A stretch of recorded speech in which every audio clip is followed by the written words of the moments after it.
Everybody, welcome to Rock, Paper, and Grenades. I'm Matt Connerton. To my right, the Honorable Gary S. Hopper. Matt! Top of the evening to you. You know what's made me mad today? Today? I don't know. What's really upsetting me is I keep hearing these commercials for visiting angels. Yes. Have I talked to this about you? No.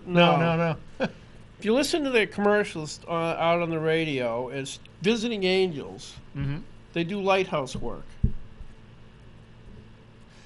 Oh. I'm thinking, how many lighthouses are there? Right? What a niche market. I mean, why would you even bother advertising on TV if you did lighthouse work? You would think you would just contact, I mean, there can't be more than 10 of them in the New England. Right, yeah. Right? So you'd contact them directly by mail, make a phone call, I don't know, go out there on a rowboat or something. It would be a lot cheaper than paying for all this advertising just to go say, hey, we do lighthouse work. Well, somebody's got to do it, and they got to reach. And I don't know if they're visiting angels because they die on the way trying to get there in the stormy seas. Oh, that's terrible. I hope not. No, I don't know. These are the things that confuse me when I listen to the radio. I understand.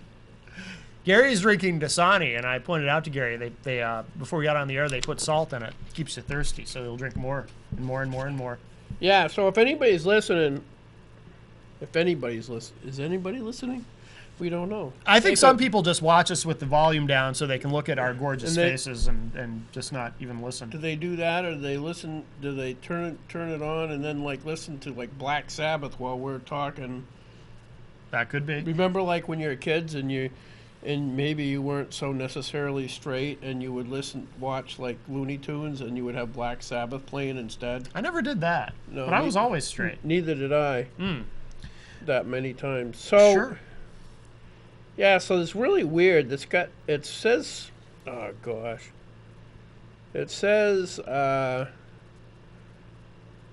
potassium chloride, salt, and then it's got a dot, and then it's got like an asterisk or something, and then it's got like the cross, like on the Christian cross. Yeah, but it's not really that. It means something else, but I don't know. I don't think so. I think this is holy water. You've been drinking it. Oh, is that okay? I don't know. You're going to have to... repent. You're going to have to consult with Pastor Bob. Pastor Bob. I'll talk to Pastor Bob, find out if this is holy water, because it's got a cross on it. That's all I got. Hey. So our guest is late. Yes, our guest. We have Jerry DeLemus supposed to come on, because he went out to try to broker a peace treaty between the Bureau of Land Management. He traveled out there for that? He did. Oh, remember how we went out last time when they were trying to take Bundy's ranch? The Clive and Bundy thing. Clive and Bundy thing. Well, this time. And I'm not. I was hoping he would be here to explain it, because I'm probably wrong. But fundamentally, what the ranchers out there have always had access to federal land for their cattle for grazing so they can graze cattle. Yeah. And the federal government's cracked down on that and said, "Oh no, there's like an endangered maggot on this property, and we can't let you graze here." And so they graze anyway, and then the federal government fines them, and they obviously can't afford to pay the fines and/or the lawyers that the federal government can throw at them. Yeah. And the government's made it very hard on the ranchers. It's been, I guess, untenable. So they finally took over an abandoned federal building out in the middle of nowhere. This is my understanding. Yeah, the Mueller, I forget how you call it. I didn't realize it was abandoned. I thought it was uninhabited anyway. I think it might have been closed for the winter. I'm not sure. Yeah, okay, abandoned, closed for the winter. But there was nobody there. Nobody there. I mean, it wasn't right. like they went in there with guns blazing and kicked everybody out. It was right. And to my, I guess they didn't really do any damage to it. Right. But that was enough for the federal government to come in and kill people. Well, it's not like the government went in and did a raid, and it wasn't Waco. No, they're getting better at it. They take them off one at a time now. Well, then they arrest them later. I'll tell you this. So the stuff about the land and all that, I don't know a lot about that. So I tend not to really take a position on that part of it. But I did Yes. And I said from the beginning, right up until the point where it gets violent, as long as it doesn't get violent, I did support the ranchers and what they were doing for another reason. Because part of this, too, was a protest against what the government did to the Hammonds, that father and son, who were sentenced to prison for arson because they burnt some federal land. And by the way, from everything I've read, it sounds like they really did not intentionally commit arson. They set a backfire to try to prevent this other fire from spreading, and it went wrong. Whoa. So you mean they were trying to do something constructive? Correct. But the part that really... The federal government can't put up with that. But the part that really made me angry, and this is why I supported the ranchers, was, so the Hammonds are sentenced to prison, father and son. One of them is in the father is in his 70s. They do their time, they get out, and then a judge reviews the case and says, well, guess what? There was a mandatory minimum here, and the original judge ignored the mandatory minimum, so you all got to go back to prison and put them back in prison. And that, I think, is obscene. That's like double jeopardy. That is absolutely unacceptable. The reason the original judge ignored the mandatory minimum was because he said it's unconstitutional. It's cruel and unusual punishment. These mandatory minimums, I think, absolutely have to go. And judges should have the discretion to issue a reasonable sentence. And the judge felt that the mandatory minimum in this case would have been cruel and unusual, and therefore unconstitutional, and ignored it, which I think he has every right to do. He's the judge. He should have that discretion. Right. But regardless, these guys, they serve their sentences, they get out, and then the federal government says, nah, we're going to put you back in. Right. I had no idea that was a thing. Apparently, it's not unheard of. I knew there was such a thing as resentencing, but it usually works where a sentence is deemed... When a sentence is reviewed, too harsh, and then so they resentence. But apparently it also works the other way around. Which is not reasonable. I had no idea the government did that. I didn't know that was a thing. I would think that's almost like double jeopardy. I forgot to mute my phone. I agree. Absolutely. Oh, you know what? What? I have Facebook messages from your original co-host. My original? That's what that ding was. I don't know if she's actually watching right now. Anyway, I don't care. But how's Elizabeth doing? But she says, "Hi Matt, I just got on LinkedIn. Be my best friend." Okay, yeah. I mean, basically just saying hi. Oh. But she says hello and hopes we're doing well. Yep. Tell her we're hi and we're doing well. Yes. For those who don't know, because we've been on 5 years now. No way, really? We started in 2011, summer of 2011. We did? So I'm the accidental co-host, because originally it was supposed to be you and Elizabeth, and I was just supposed to sit in for a few episodes while you guys got acclimated, and then Elizabeth moved away, and I became your co-host. Well, she abandoned me. She did. I didn't want to. I know. She abandoned me, basically. I didn't want to remind you of that because you're a very sensitive man. I am a very sensitive guy. Yes. So she went back out west, and I moved up a chair. Back out west? Well, yeah, isn't she from there originally? I don't know. I believe so. I thought she was from around here, and then she moved west. And moved back, and then moved back? I don't know. I don't know either. I'm confused Anyway, now. But yeah, she went to Colorado. Yes. But, oh, crap. I'm going to Colorado next week. Why? What's in Colorado? You going to get high, Gary? You just going there to get high? No, not really. Okay. No, my nephew's getting married in Colorado. And so my wife and I are going to Colorado. I think we're leaving Wednesday. Oh. Which just reminded me, I got to get somebody to sit in for me next week. Yes. Ask Elizabeth if she's in the neighborhood. I don't think she is. Oh. She's living in Florida now. She's living in Florida now? Yeah, she's a vagabond. She just moves everywhere. I know. Wow. Yeah. She just kind of goes anywhere the wind blows. Yeah, apparently. But anyway, so the thing that really bothers me is the inconsistency with the federal government. Mm-hmm. Okay, you have these ranchers that are out, they're basically honest people trying to make a living. Right. Okay. Then you go to, Ferguson, and you have these dirtbags that want to burn down buildings, loot stores, and do all this other crap, endanger the lives of the public, and they're okay with that. I don't know if anyone's okay with it. Oh yeah, they just said, "Oh, stand back. Let's let them, let's let it burn itself out, so to speak." They didn't like go in there and arrest tons of people for disorderly conduct, stealing, arson, and all this other stuff. They don't enforce that at all. I mean, if they had found something the police had done that was actually illegal, they would have arrested them. Oh, I don't know. I think the police get away with a lot. They might. But I'm willing to bet if the federal government had found out that the police in Ferguson had done something illegal.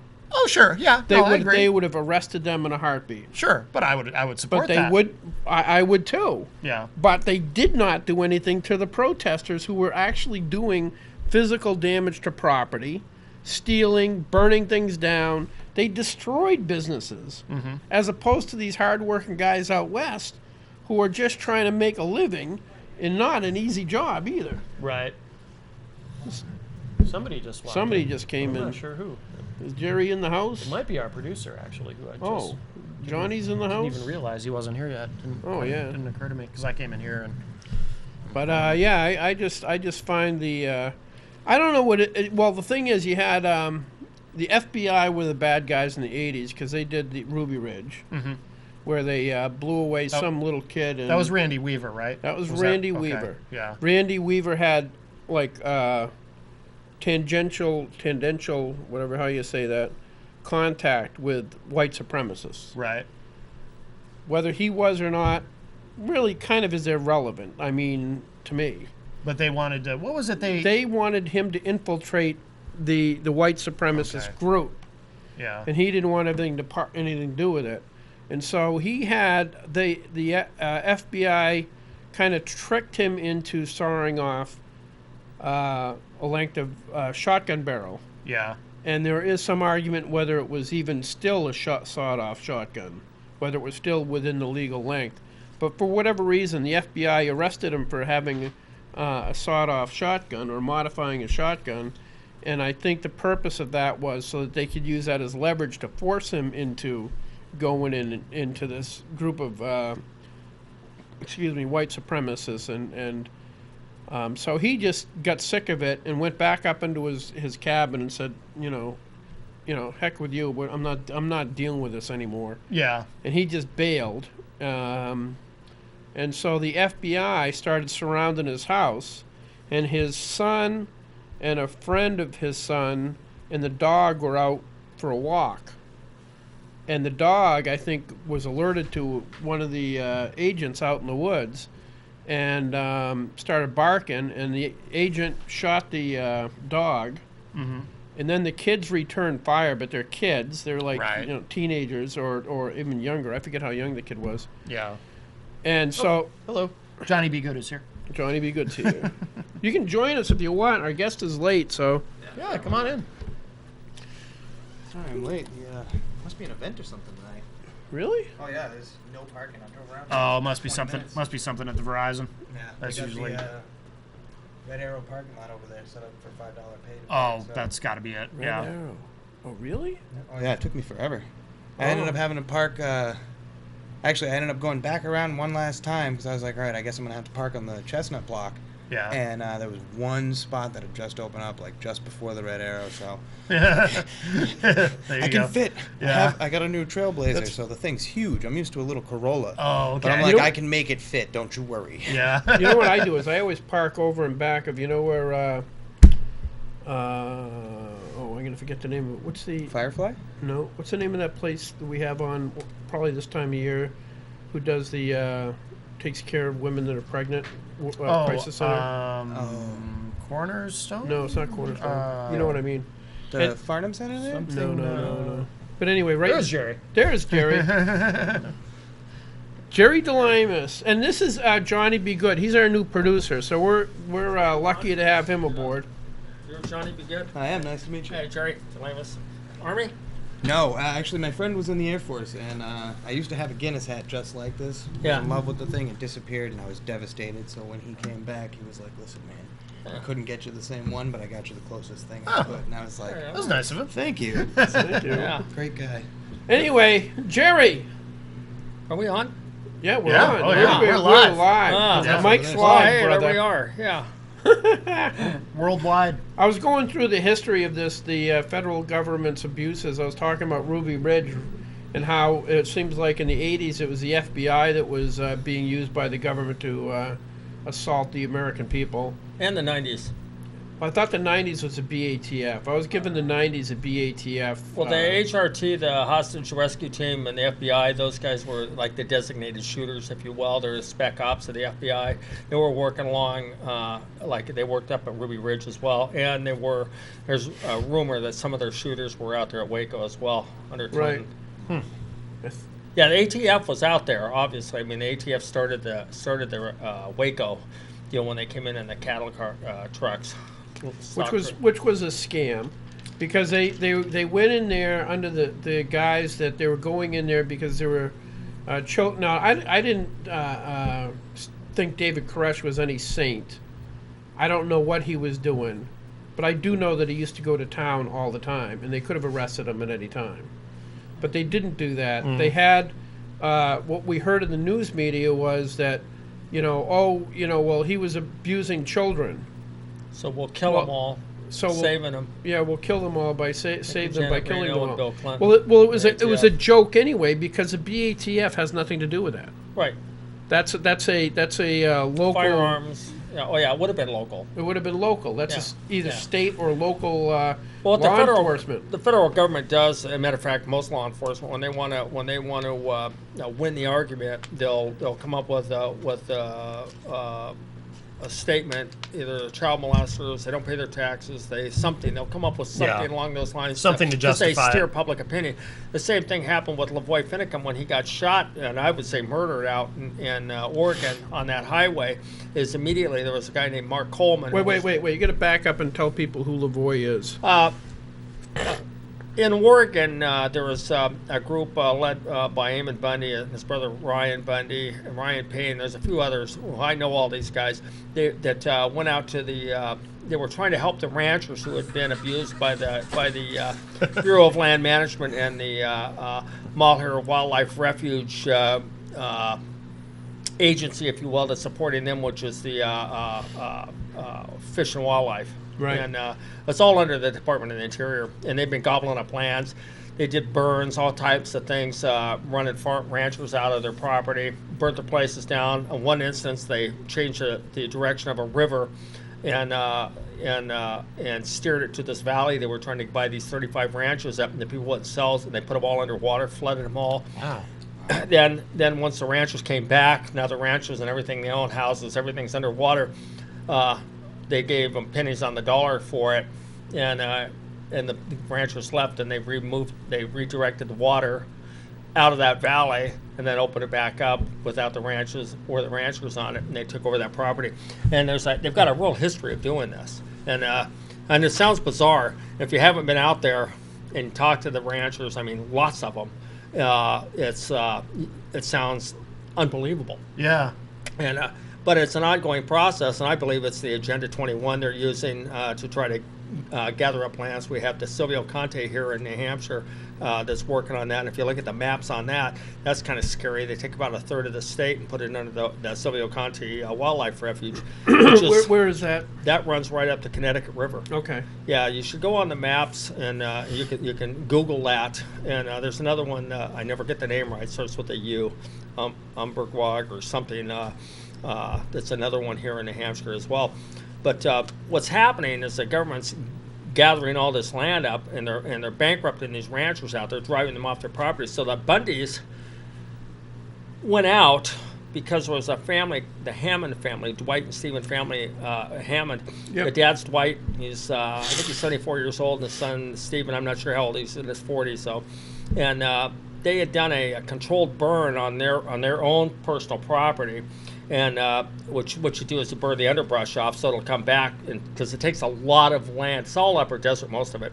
It was a backfire, right? And well, no, that was the one that they started was to burn the underbrush on their property. Okay. They called the fire department in Burns, Oregon, let them know they were going to do it, and which is okay. Yeah. And then. But the fire got away from burn about 127 acres of what's deemed as federal property, Bureau of Land Management property. Yeah. And so they got the fire out. It wasn't intentional. The fire department didn't respond. They put it out themselves. There were no buildings or anything damaged. It was underbrush. Yeah. And they got it out themselves. And so nothing happened. But about a year and a half later, I think it was, is they got prosecuted for it.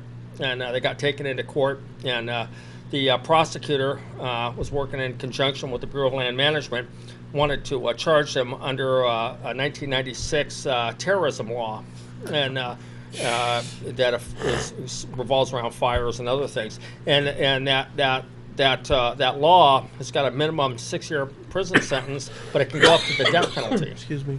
And so they prosecuted them under that, and the judge said that's not what that law was set up for. It was his last day on the bench when he heard the case. Mm-hmm. They ended up getting fined $400,000, and they got Stephen, the son, got 1 year in jail, and the father, Dwight, got 3 months in jail. And they served their time. They paid back about $200,000 of their money of that outrageous fine. I mean, that's nuts. Yeah. Out there, you can buy a lot of land for $400,000. Yeah, and so when they got out of jail, the prosecutor came back at him again with the BLM.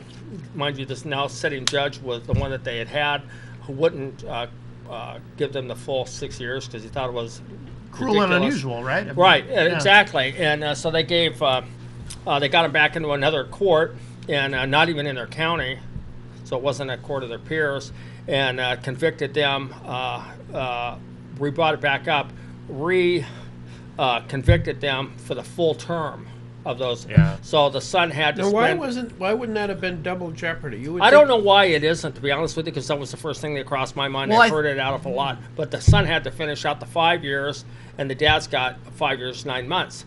So now they're in California. They turn themselves in, and they've been getting battered because the BLM wanted to get their land, and they've been battered for like 10 years, and they're just exhausted. I mean, the dad's 74 years old. He says it's a death sentence to him. He'll die in jail. Oh, no doubt. And so they're in prison right now in California. See, I think it's not double jeopardy because if I understand correctly from what I read, it's not that they were retried; they were just resentenced. Right. Which I think is obscene. I was telling Gary before you got here that the government can do that is just absolutely wrong on every level. I get the nuance. Yeah. But it's still double jeopardy. I mean, my wife is here. Huh? My wife is here. Oh, you want to come join us? Yeah. I can. I would love to. Huh? Straight out real quick. You can't. No, this is the chair. Oh, there is. I'll grab the chair right here. Move down towards me, brother. This must not be. Want to put the rose in between the. The rose between the two thorns. Yeah. Yeah, but irregardless, the Honorable Sue DeLemus is in the house. Yes, thank you. Thomas Jefferson said an interesting thing about our judicial system. He said it's better that 20 guilty men go free than one innocent man is imprisoned. Mm-hmm. And we're completely away from that in this country. Yeah. I believe we have a lawless government. I've said that before. I think they're completely out of control. And the American people have somehow become the enemy of the state, unless they keep their mouths shut. And then they could be a slave of the state as long as they subject themselves to their authority. An interesting thing, when I went out to Oregon, I called the FBI before I flew out. I called Eamon Bundy. He was at the refuge because I got his phone number and I know most of those people. Now, they've occupied this refuge, which was unoccupied. Had vehicles. How long had it been unoccupied? I don't know how long it had. Not that long. And but it was open. But it was wide open. The doors weren't locked. Okay. The keys were all there. Keys to all the vehicles. Keys to the buildings were all there. It was wide open. And Eamon had been. They had been going around meeting with ranchers and other people who had been abused by the Bureau of Land Management or that wildlife refuge, which they're in cahoots, and organizing groups. And they set up a committee of safety, and which was of local people within the state, but within Harney County. And one of them who joined was the fire chief, had been the fire chief in Burns, Oregon, which is the town right there, for over 25 years. And so it's a pretty good group of local people. Wait, we have a call. Let's we'll just grab this call really quick. Hi, welcome to Rock, Paper, Hand Grenades. Who's on the line? My name's Chris. Hi, Chris. What's up? Hey, I've been watching the politicians, and I've been watching the court make their decisions and everything, and there's one question that I really have, and it's about 9/11, where that $2,300 trillion went. And why don't they ever ask questions about who took it? This is the first I've heard about the...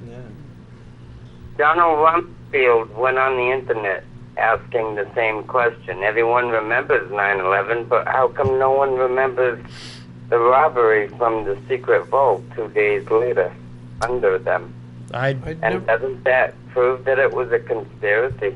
I have no clue. I don't know. That's the first I've heard of it. But thanks for the call. Thank you. Yep.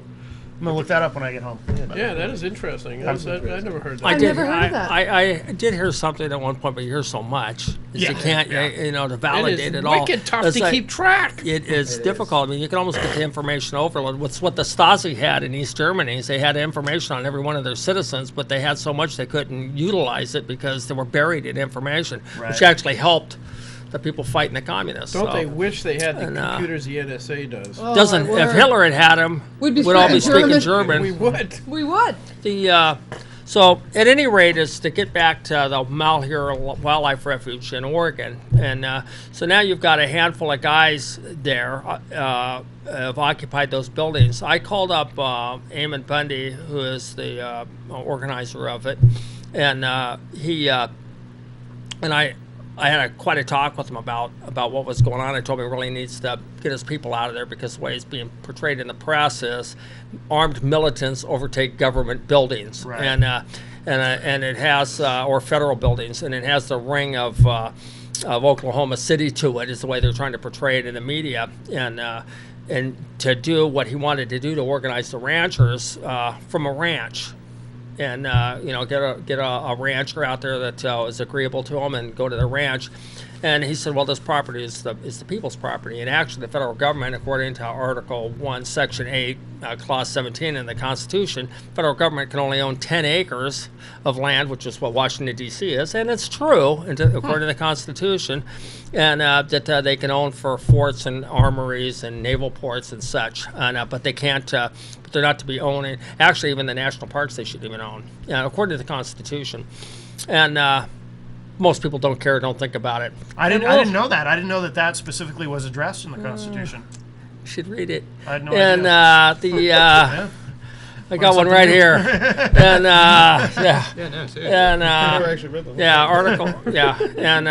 Article 1, Section 8. It's very short. So at any rate, is that's why Washington, D.C. is 10 square miles. Yeah. Yeah, the only other thing they could do is, like you said, armories, forts. They could take land via eminent domain for creating forts or things like that. But that's it. And it was actually very limited. Well, the founders were concerned about it. Obviously, they just fought Britain off, and so it was a concern to them. So at any rate, Eamon's argument over the property is correct. But I told him, I says, but you're dealing with a society that doesn't know the Constitution. They know what they've been spoon-fed, and that's another battle you're adding on top of a battle you're already fighting, and you're not going to win you're not going to win the media PR war. Yeah, the PR war is definitely you're not going to win it, which is exactly the word I used. And so I sat and I watched it for a while. And I was sitting at the dining room table, and I thought they're gonna kill him. Those guys are gonna get killed out there, and I just couldn't take it, and I told Sue I gotta go, and so I sorry, and she booked me a flight. I flew out. Again. I flew. Well, this time I didn't drive, so I took a videographer. I paid for one I knew. I took him out there and another friend of mine, and we all shot out. And I called the FBI and told them I was going, and at Manchester. And did they try to persuade you not to go? He asked me to wait like 2 days before I'd go. He says, "Can you wait like 2 days?" And I was thinking, "Oh, they're going to hit him early, huh?" That's what I thought. And Marine Corps mentality. It's like, "Oh, 2 days, I'll get there and everybody be gone, and I'll be a crater." So I told him, I says, "No, I'm not going to wait 2 days. So I already got my flight booked. I'm going." And I told him when I was going. Told him where I was staying, and so got. Why did you feel it's necessary to tell the FBI what you're doing? Well, the reason I did... I'm going to Colorado next week. I have not told the FBI I'm going. Yeah, but you were not going to a place where there are armed people inside what's deemed by some as a government building. Okay. Right. Or so I was going there, and also with my past stewardship at Bundy Ranch in Bunkerville, as they're watching me anyways, and so I called him. Domestic terrorist? Only if you ask Harry Reid. And if you do, get him real close to me because I'll show him what terrorism is when I smack the crap out of him. And so I let him know. And so when I got my boarding pass at Logan, I got 4 S's on it. So that's where they pretty much shake you upside down by your ankles, shaking everything out. What does that It took mean? me an hour and a half Four to get through. S's means you're like one step below A no-fly zone. Really? Yeah, no Yeah, flying. and yeah. they put him through the Oh yeah, they ran me. It took me an hour and a half Wow. to get.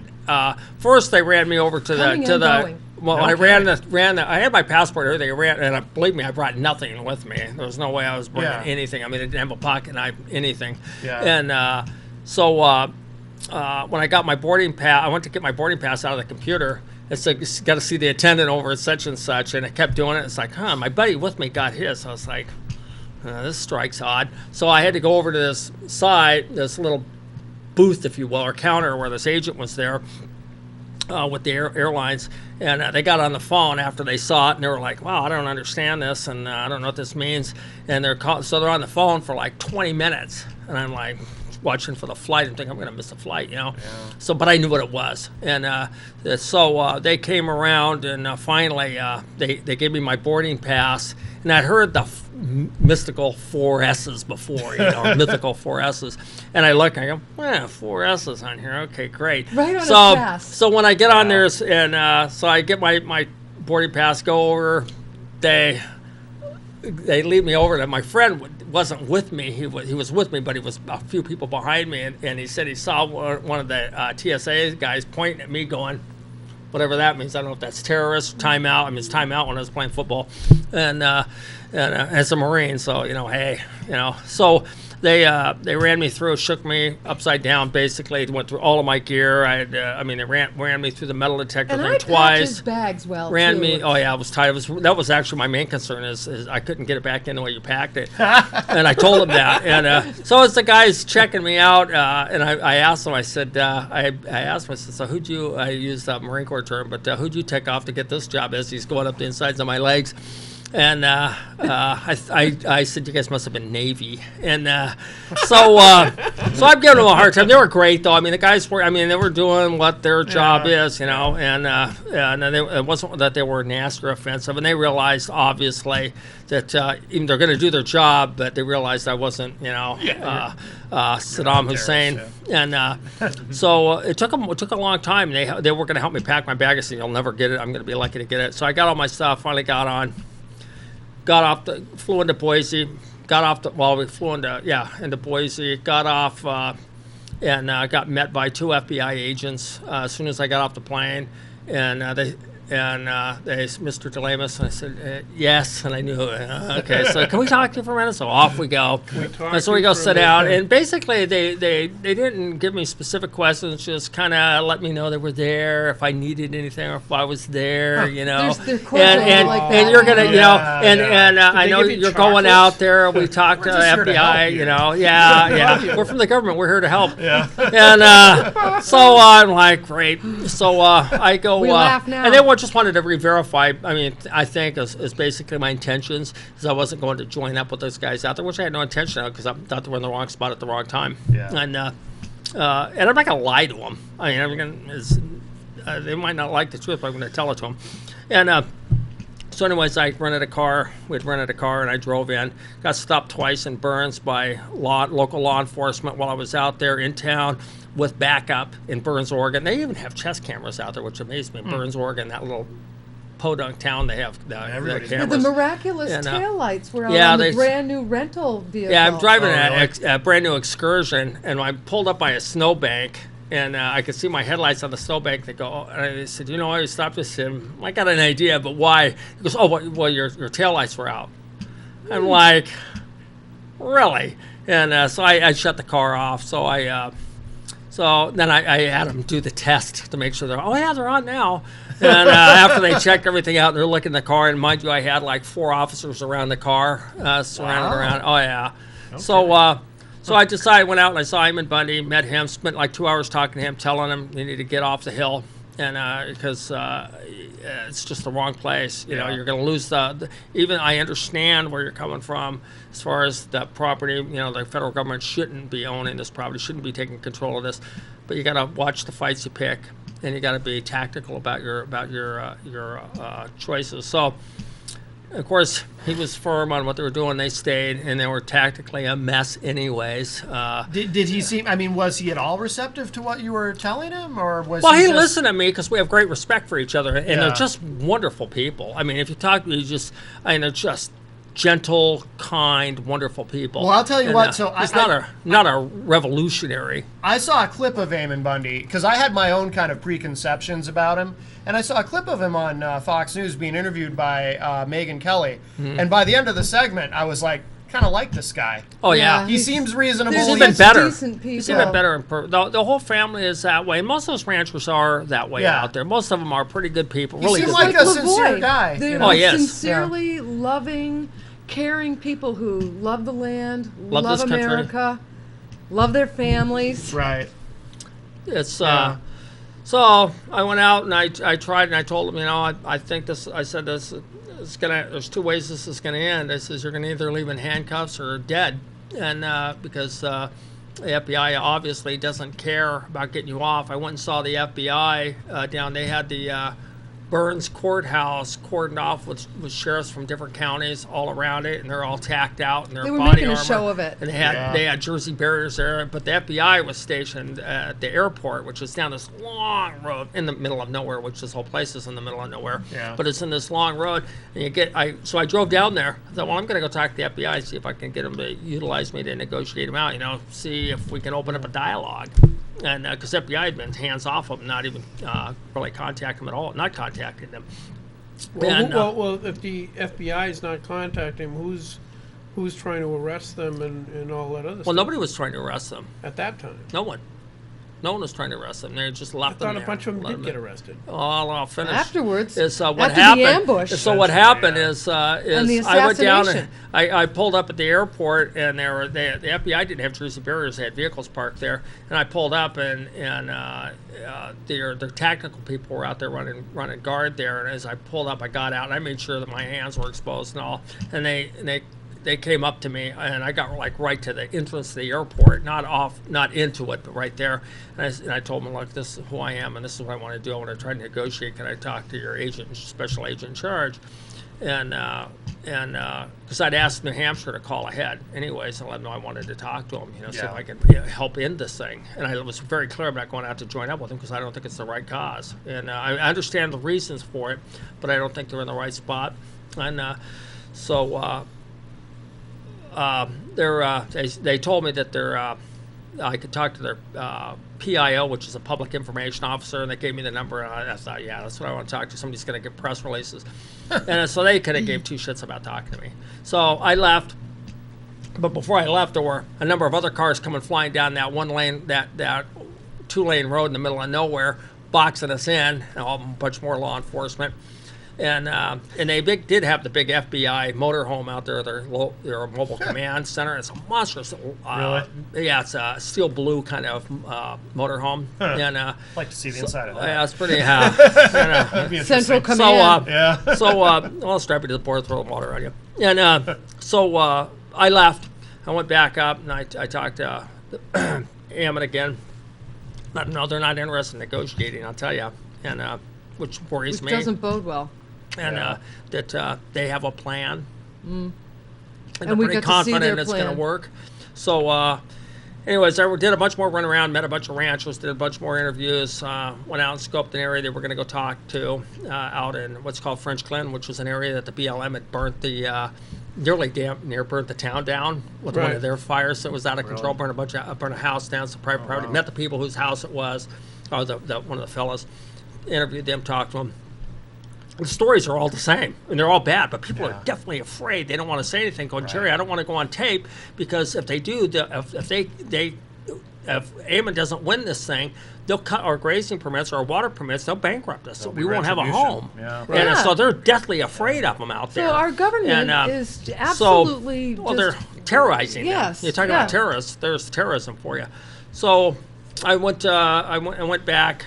saw the FBI one more time because I had this gut feeling I've got to talk to them again. And I went back. It was 11:30 at night because I got back into town late from one excursion I was out on all day. And they brought their special agent in charge, came out and met me. And I told them, look, this, when you use me, you guys have been out here a long time. You're all amped up. I know how tactical mentalities get, and the longer it goes, the more amped up you guys get and want to put it into it. And I don't want to see it go bad. And I believe I can talk these guys out if you'll just help me. And so, I'll tell you what, he goes, well, it's not my decision, but we'll push it up the chain of command. You know how that goes, being a Marine. I said, yeah, I do know how that goes. And he says, but, somebody, I'm sure will get a hold of you tomorrow morning. And I said, I don't care if it's 2:30 in the morning, somebody come by and kick my rack, get me up, and I'll do whatever I got to try to get everybody out of there alive. And you guys too, so nobody is hurt on either side.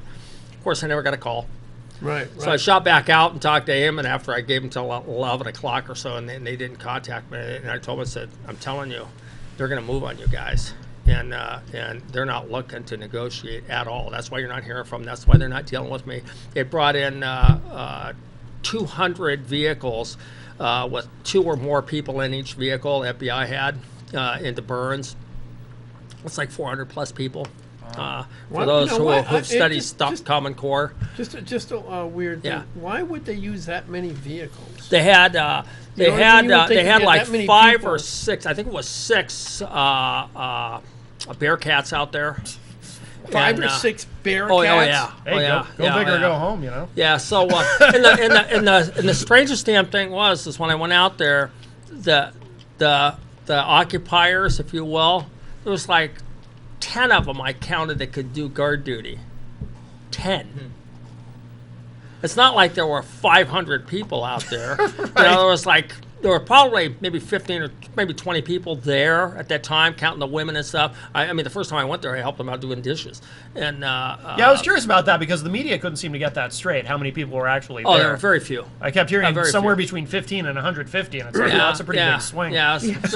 Well, what happened is one of the 3%er groups came down out of Idaho, and they wanted to run interference so that there wouldn't be a bloodbath on either side, so no one would shoot at anybody. Because that was the fear, is that somebody would shoot. Now, and I was not concerned about that for happening except on the law enforcement side. Because I know the guys out there, and they're all pretty mellow as far as all that went, and they weren't looking for that kind of fight. They were trying to educate. Well, what happened is there was a guy named Mark Coleman who was fairly new on the whole scene. He ended up driving his Jeep with Eamon Bundy in it, and with I guess a Buddha Cavalier. He was in it, in this Jeep, like a CJ kind of thing, right, a Wrangler. And Ryan Bundy, Lavoy Finicum's truck was a dual cab truck. And Lavoy was driving, and the passenger seat was a fella named Ryan Payne, who was a former Army guy, not quite a Ranger, he was one of the long distance reconnaissance guys. And then behind Lavoy Finicum, who was driving his truck, was Ryan Bundy. In the middle was 18-year-old gospel Christian singer Victoria Sharp, and on the passenger side, outside door, was Shauna Cox, who was a 59-year-old grandma, and who were not supposed to be in that vehicle. Well, Victoria wasn't, because she was supposed to be with her mom and the other kids, because they traveled around the country singing gospel music and such.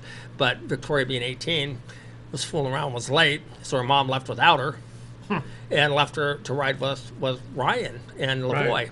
And I got to tell you, is I knew something bad was going to happen when we left. I had a buddy of mine met me out there, another Marine, and I just knew it was not going to go well. So this Mark Coleman was upset because they were running late because of Victoria, the 18-year-old, not being ready, and he was pushing everybody together, getting them together, and making them go in one vehicle. And wanted them to so pile now up these close. Guys are all leaving this place now? Yep, they were all going to a meeting a in a place called John Day. So they're leaving. And they're leaving to go. They're leaving the federal building that they're right to go have a teaching. Presentation to 200 locals.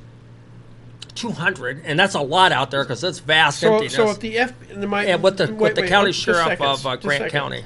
So if the federal government was just trying to stop this, these people have already vacated the place. Yeah, there might have been a few people there left. But they could have gone in right then and said, "Hey, you guys coming back in. Bail out." There were a lot of different things that they could have done. They set up an ambush. They set up an ambush and pushed. And this Mark guy, Mark Coleman was driving Eamon Bundy, and I told Eamon when I talked to him, I said, "You're the prize." Mm-hmm. And I told everybody there, he's the prize. He's the one they want. And they want everybody, but they want him because he's the prize. And so what happened is, as they were driving down this long road, all of a sudden they lost all cell service in their vehicles. And mind you, most of it's upper desert, but this one section has a bunch of trees, like pine trees along the sides, and on this highway, it's one lane each way.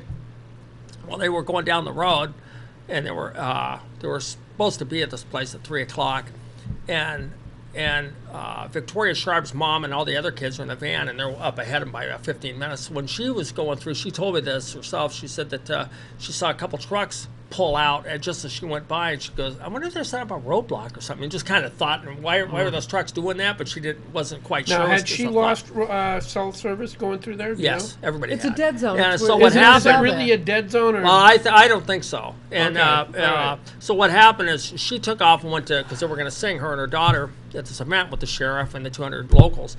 So she went through and she's there waiting. And then what happened is Lavoy Finnecum's truck which had 5 passengers in it was next, and there were 5 counting him. Right. So and then there was Eamon Bundy, who was riding with this guy Mark Coleman, who I believe was working for the government in one capacity or another. Right. Was driving, set them up. And I believe he set him up, and absolutely I do. And this guy Buddha Cavalier, and they're behind him. So what happens is they get pulled. The Mark Coleman's Jeep got pulled over first, but a bunch of vehicles jumped out behind Lavoy's truck. It came off of a side road. Now, mind you, this is in the middle of nowhere, and all these roads aren't connected, so they had to been there waiting. Right ahead. Yeah. So they pulled in, and Lavoy got about 150 yards or so ahead of Eamon in the Jeep when he stopped. And so they stopped, and they saw these vehicles there, and they're getting yelled at and such by all this law enforcement. And so Lavoy stuck his hands out the window, driver's side window, showing they were empty. Ryan Payne stuck his hands outside the window, and he went to put his head out to yell there, and he's yelling, "There's women in this truck! There are women in this truck!" So because they were afraid, that could turn bad. And he stuck his head out, and a round went off, hit him in his bracelet on his wrist, and then hit the passenger side mirror on the truck. Well, he darts in. You can see it in the video if you look at the video. You can see him dart back in. And Lavoy goes, or Ryan goes, "They're serious." But why? And there was no warning, mind you. There was a shot.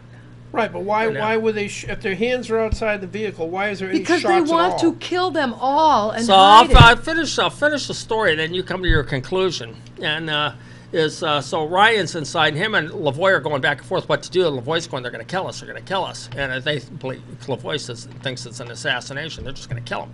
And mind you, we were talking about Waco and Ruby Ridge ahead of this, right? Mm-hmm.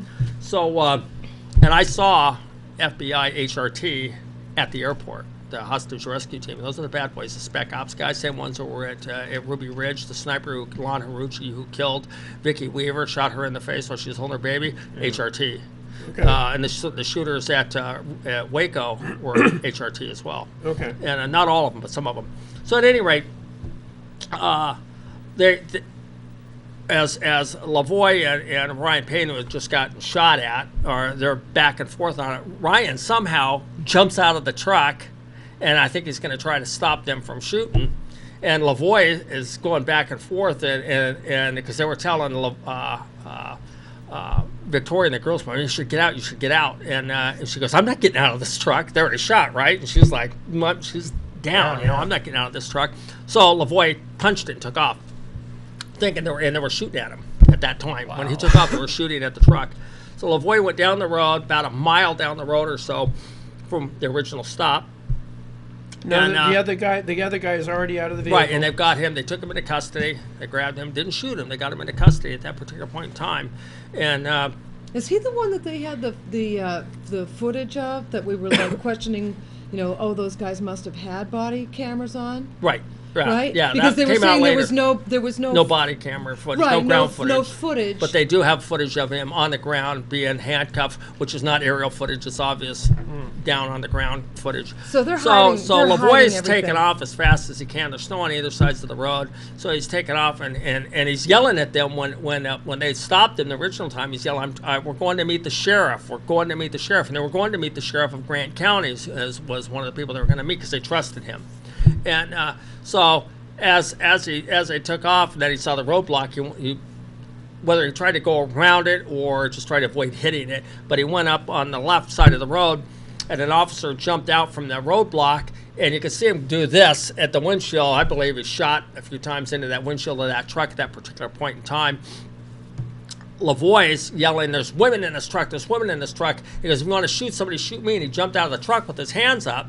Now, Lavoie's handgun that he carried was at the ranch after his death was still there.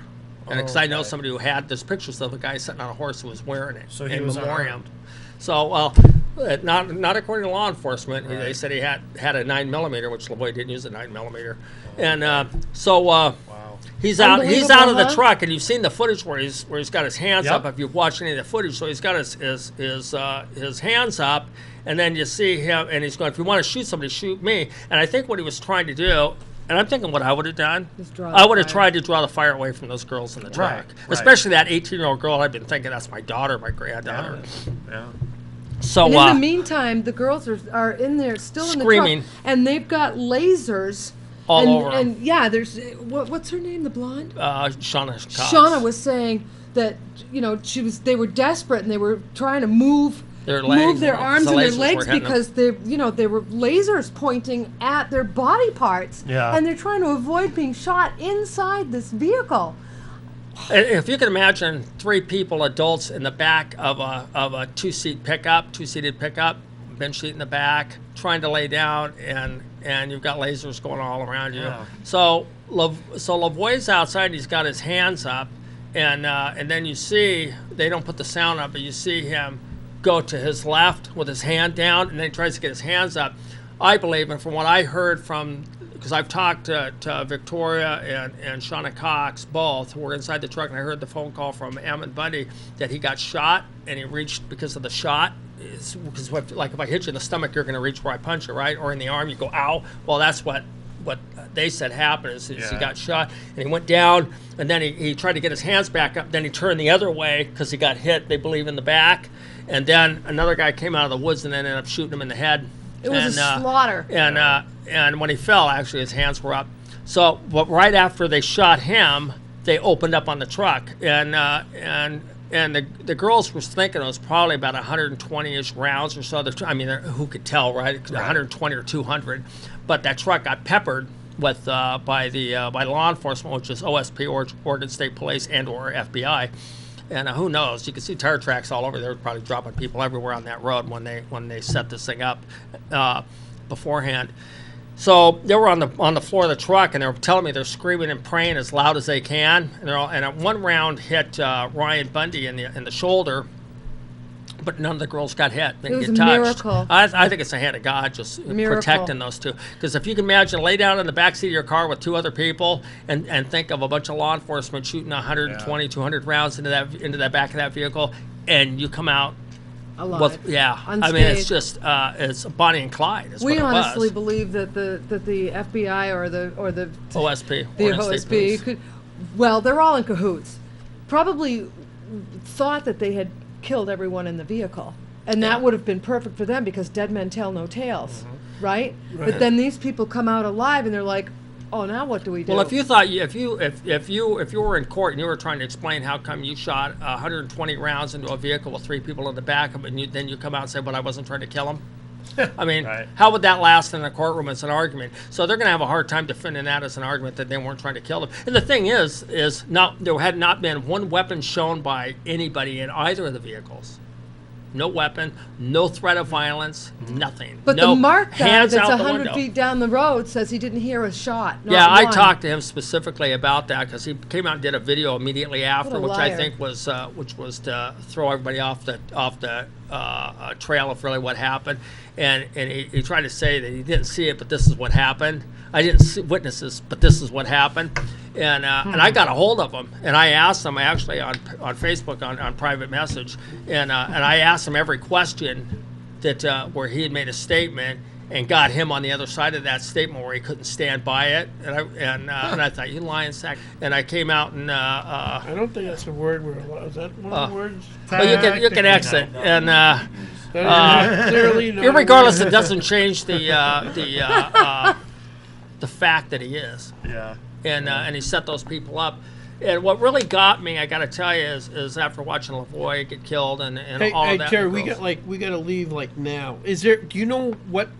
Is there going to be a obviously, there's going to be many prosecutions of these police officers. Well, maybe not. We don't know if there's any police officers going to be prosecuted. That was my sarcastic to be honest, statement. Yeah. What's happening right now is they're doing. Well, the guy that shot the guy in Ruby Ridge, right? Oh yeah, Randy Weaver shot the woman with. He got a lateral promotion. Oh, we got okay, so they'll get promoted anyway. So yeah, they'll have to.